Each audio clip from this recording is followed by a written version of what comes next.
Hi guys, welcome back to my channel. Today I'm going to show you how to change system language on Nokia G21 or any Android phone that you have.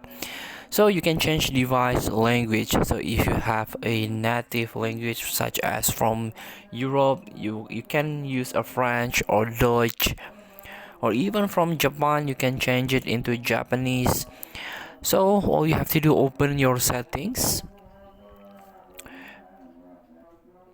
You can type a language here, or you can search your additional setting by scroll down, tap additional settings, and then tap language and region here.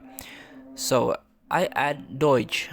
So if you want to change into Deutsch, you can switch the English one into the Deutschland and then change to German.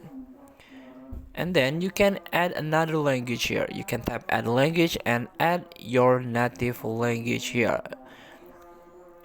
So feel free to try. Thank you for watching. Don't forget to comment, like, and subscribe. Also click this button below. See you in the next video.